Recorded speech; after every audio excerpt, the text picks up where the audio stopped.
પુષ્ટિ માર્ગ આજે 5-5 સદીઓથી આખા વિશ્વમાં પોતાની અસ્મિતા પ્રસરાવી રહ્યો છે. પુષ્ટિ માર્ગીય અનુયાયીઓની સંખ્યા નિરંતર વધતી જાય છે. દેશ વિદેશના અનેક શહેરોમાં પુષ્ટિ માર્ગીય હવેલીઓ પ્રારંભ થઈ ચૂકી છે. પુષ્ટિ માર્ગનો પ્રચાર પ્રસાર ખૂબ થઈ રહ્યો છે. એક સર્વે પ્રમાણે આખા વિશ્વમાં આજે 4.5 કરોડથી વધારે પુષ્ટિ માર્ગીય વૈષ્ણવ અનુયાયીઓની સંખ્યા છે. તાલી વગાડવાની વાત નથી. ખાલી સંખ્યા વધારવાથી શું આપણો હેતુ સરી જશે? વૈષ્ણવની સંખ્યા ગમે તેટલી હોય, શ્રી મહાપ્રભુજી ક્વોન્ટિટીમાં નથી માનતા, ક્વોલિટીમાં માને છે. જેને પુષ્ટિ માર્ગની સમજ હોય, જે શ્રી વલ્લભના સ્વરૂપને કંઈક સમજતા હોય, જેને સ્વમાર્ગી સિદ્ધાંતોની કંઈ ખબર હોય, જેને પોતાની વૈષ્ણવતાનું કંઈ જ્ઞાન હોય, પોતાની આચાર્ય પરંપરા, ઈષ્ટ પરંપરાની કંઈ સમજ હોય, એવા પુષ્ટિ માર્ગીય વૈષ્ણવ કેટલા, એ બહુ મહત્વનું છે. ખાલી સંખ્યાને વિસ્તાર વધારવાથી હેતુ નહીં ચાલે. હું ઘણી વાર કહું છું, સમુદ્રનું મહત્વ એટલા માટે નથી કે એનો વિસ્તાર વધારે છે. સમુદ્રનું મહત્વ એટલા માટે છે કેમ કે એમાં ઊંડાણ રહેલું છે. દરિયાનો વિસ્તાર વધારે હોય પણ એ છીછરો હોય તો એમાંથી શંખલા, છીપલા અને કાંકરા જ નીકળે. પણ એ સાગરમાંથી મોતીને રત્નો મળે છે કેમ કે એમાં ઊંડાણ રહેલું છે. એમ સમગ્ર પુષ્ટિ માર્ગીય વૈષ્ણવ અનુયાયીઓની અંદર પુષ્ટિ માર્ગનું ઊંડાણ હોય એ બહુ જરૂરી છે. આજે 70-80% વૈષ્ણવ એવા છે, પરંપરાગત પોતાને વૈષ્ણવ માને છે. અને આપણે વૈષ્ણવ છીએ, પુષ્ટિ માર્ગી છે એટલે બ્રહ્મ સંબંધ લેવું જોઈએ એમ માનીને લઈ લેતા હોય છે. પછી નથી એમના ઘરમાં આચાર વિચારનું કંઈ પાલન થતું, નથી એમના ઘરમાં કોઈ સત્સંગ થતો, નથી ઘરમાં ભગવત સેવા બિરાજતી. પુષ્ટિ માર્ગ વિશેની એમની સમજણ પણ બિલકુલ નહીં જેવી હોય છે. તો ખાલી કંઠી બંધાવી લેવાથી શું ફાયદો થઈ જશે? આજે પુષ્ટિ માર્ગ શું, સનાતન વૈદિક ધર્મ શું, આપણા વૈદિક ધર્મમાં જે સંપ્રદાયો છે એનું મહત્વ શું, એવરેજ આપણા સનાતની અનુયાયીઓના વાતની સમજ નથી હોતી. અને બહુ ગંભીર બાબત છે, ધ્યાનથી સાંભળજો. મુસલમાનો એમના બાળકોને નાનપણથી મદ્રેસામાં ઇસ્લામ અને કુરાન કમ્પલસરી ભણાવે છે. એ લોકો ધર્મના માટે બાંધછોડ નથી કરતા. ક્રિશ્ચનો દર રવિવારે ચર્ચમાં એમના બાળકોને બાઇબલ શીખવા મોકલે છે. જૈનો એમના બાળકોને નિયમિત પાઠશાળામાં ધર્મનો અભ્યાસ કરવા મોકલે છે. શીખ હશે તો એમના બાળકોને ગુરુ ગ્રંથ સાહેબ ચોક્કસ શીખડાવશે. બૌદ્ધ એમના બાળકોને બૌદ્ધ મઠમાં ધર્મનું જ્ઞાન લેવા મોકલે છે. જેને હિન્દુ કહીએ છીએ, એવા 85% આપણા ભાઈ બહેનો એવા હશે જેમણે ક્યારે હાથમાં ભગવદ્ ગીતા લીધી નહીં હોય. ભગવદ્ ગીતા કે ભાગવત વચ્ચેનો તફાવત પણ એમને ખબર નહીં હોય. 2-4 પ્રશ્ન તમને પૂછું, ખબર હોય તો ખાલી હાથ ઉપર કરજો. જો મનોરંજન નહીં પણ આપણે અહીંયા મનોમંથન કરવાનું છે. આપણે પોતાના અંતરને ઢંઢોળવાનું છે. ક્યાં ઉભા છીએ ને કઈ દિશામાં આપણે આગળ જીવનમાં વધવાનું છે, અહીંથી આપણે લઈને જવાનું છે. ખાલી હાથ ઉપર કરજો ખ્યાલ હોય તો. ભગવદ્ ગીતામાં કેટલા અધ્યાય છે, કેટલા જણને ખબર છે? હાથ ઉપર કરો ખાલી. બહુ સરસ. 800 માંથી 30-35 હાથ ઉપર થયા. સરસ. ભાગવતજીમાં કેટલા સ્કંદ છે? કેટલી કથાઓ સાંભળી હશે? નહીં, 15-17 જણને ખબર છે. સરસ. રામાયણમાં કેટલા કાંડ છે? 6 જણને ખબર છે. બાકી રામ જાણે, આપણે શું લેવા દેવા? કેમ? ચલો એક સિમ્પલ ક્વેશ્ચન. કથાઓ ઘણી સાંભળી હશે, બરાબર? ગીતાની ખબર છે, ભાગવતની ખબર છે. ભગવદ્ ગીતા ભાગવતના કયા સ્કંદમાં કહેવામાં આવી છે? ચલો કોઈને ખબર હોય તો કહો મને. 10માં? સરસ. એક બેનને ખબર છે. જો મારો પ્રશ્ન જ ખોટો છે, ભગવદ્ ગીતા ભાગવતમાં નથી, મહાભારતમાં છે. છતાં ભાગવતમાં શોધી લીધી ને. એવરેજ આપણા હિન્દુઓની આ દશા છે. આપણે ભગવદ્ ગીતા ભાગવતમાંથી શોધી લાવીએ, આપણા બાળકો ક્યાં શોધશે? ગુજરાતીમાં કહેવત છે ને, કુવામાં હોય તો હવેડામાં આવે. થોડા સમય પહેલા સોશિયલ મીડિયાની એક ચેનલે કોલેજમાં ભણતા હિન્દુ યુવક યુવતીઓનો इंटरव्यू લીધો. તમે જો એમને કેવા ઉત્તરો મળ્યા. હા, रामचंद्र जी के कितने भाई थे? 2-3 होंगे, हमको पता नहीं है. रावण और कंस का आपस में क्या रिश्ता था? जवाब મળ્યો, दोनों चचेरे भाई थे. शूर्पणखा कौन थी? राम की बहन थी. આ નોલેજ આપણા હિન્દુ યુવક યુવતીઓનો છે. વિચારો કઈ દિશામાં આગળ જશે. એક બનેલી સત્ય ઘટના તમને કહું. 1.5 વર્ષ પહેલા બનેલી એક ઘટના છે. અને તો એક વાત મીડિયામાં પ્રકાશિત થઈ એટલે બધાને ખ્યાલ આવ્યો, ઘર 8-10 ઘર ચોરીના ઘટના થતી જ હશે અને ઘણી જગ્યાએ થયું હશે, પણ ચોક્કસ એ ઘટનામાંથી આપણે બધાએ બોધ લેવાનો છે. બન્યું એવું કે એક પરંપરાગત રૂઢિવાદી હિન્દુ પરિવારની દીકરીએ એક મુસ્લિમ યુવક સાથે નિકાહ કર્યા.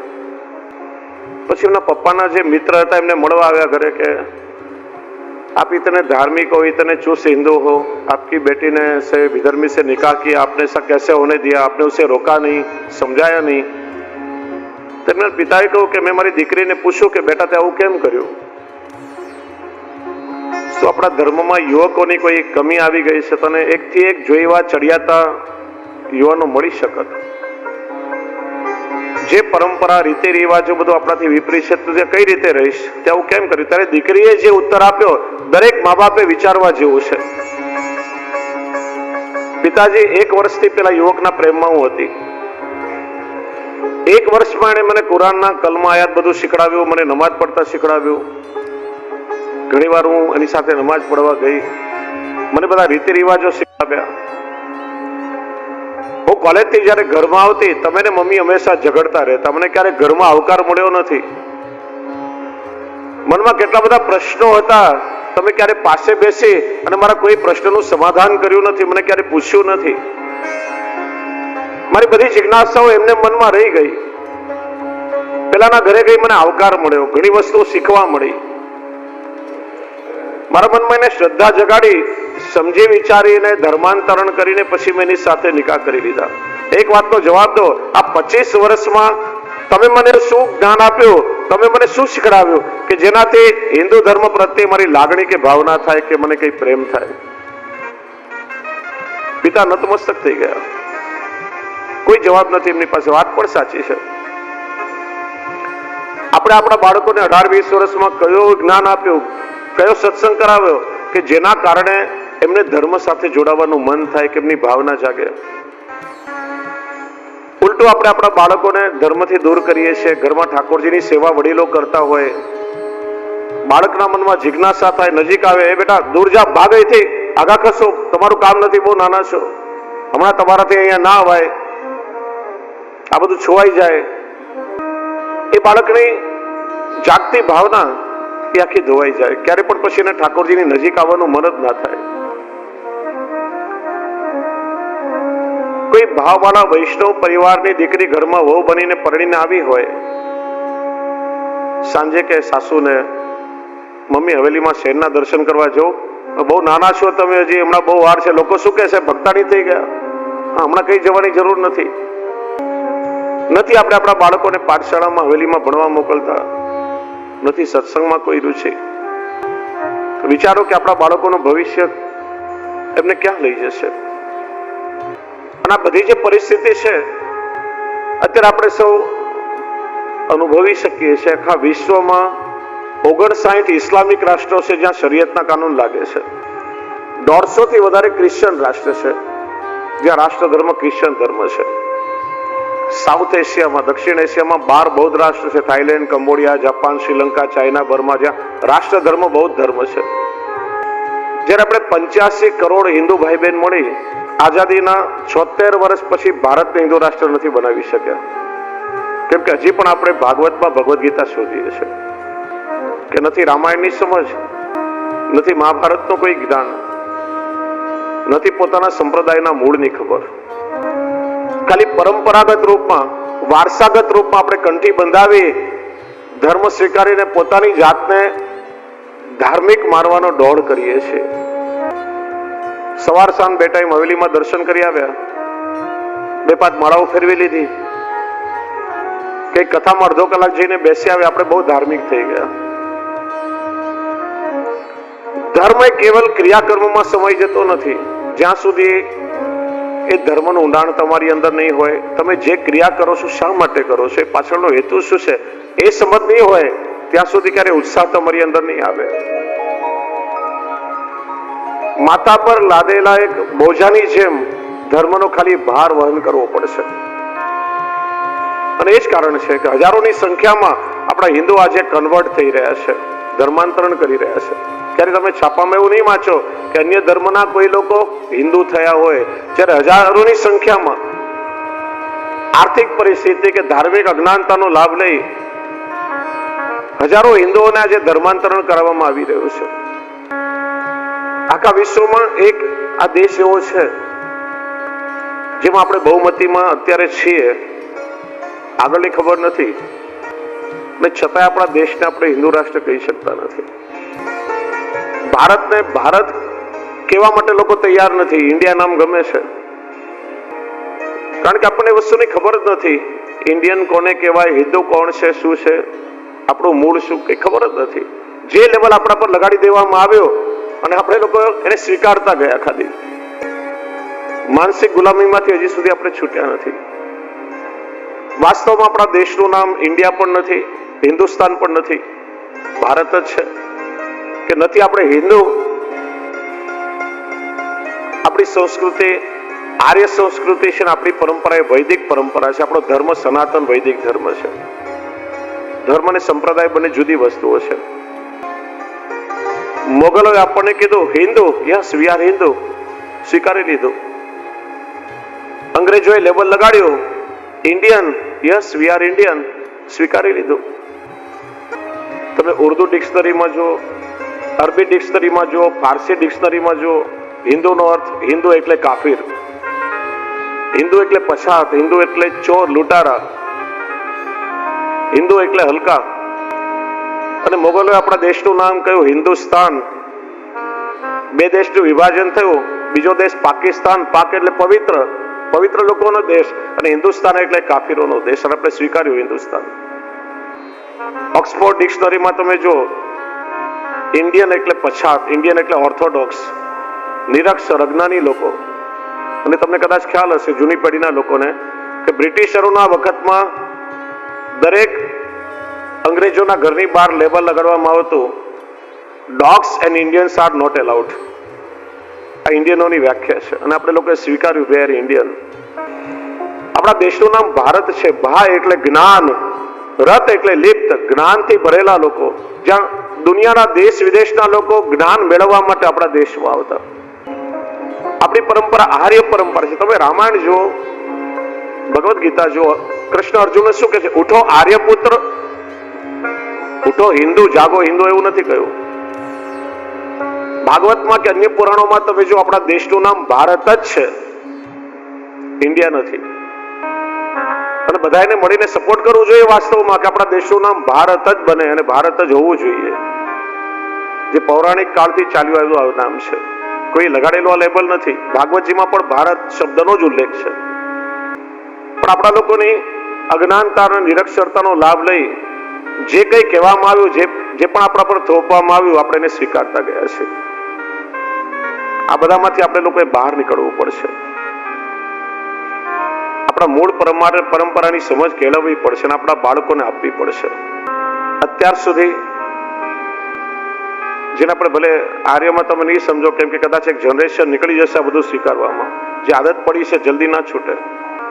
આપણે પોતાની જાતને હિન્દુ માનીએ છીએ, આપણે પોતાને વૈષ્ણવ માનીએ છીએ, આપણામાં શ્રદ્ધા છે. કેમ? હું તમને એક પ્રશ્ન પૂછું, કઈ પાઠશાળામાં ભણીને કે કઈ ધર્મની સ્કૂલમાં ભણીને તમે લોકોએ બ્રહ્મ સંબંધ લીધું હતું? તમે બ્રહ્મ સંબંધ લીધું, તમે વૈષ્ણવ છો એનું કારણ નાનપણથી ઘરમાં તમને એવું વાતાવરણ મળ્યું છે, ઘરમાં તમારી શ્રદ્ધા ભાવનાને પોષણ મળ્યું છે. એવા વાતાવરણમાં, એક ધાર્મિક વાતાવરણમાં તમારો ઉછેર થયો છે. પરિણામે તમે ધર્મની સાથે જોડાયા છો. આજે નથી આપણા ઘરમાં એવું વાતાવરણ, નથી એવા કોઈ સંસ્કારો. નથી ઘરમાં સત્સંગ, પછી આવનાર પેઢીનું શું થશે?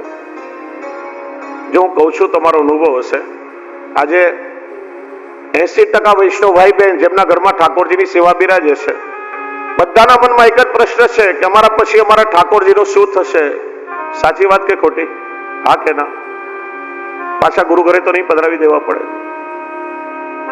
બાળકોને વારસામાં ગાડી, બંગલા, રૂપિયા, બેંક બેલેન્સ, દાગીના જોઈએ છે, ઠાકોરજીની સેવા પધરાવવા કોઈ તૈયાર થતું નથી.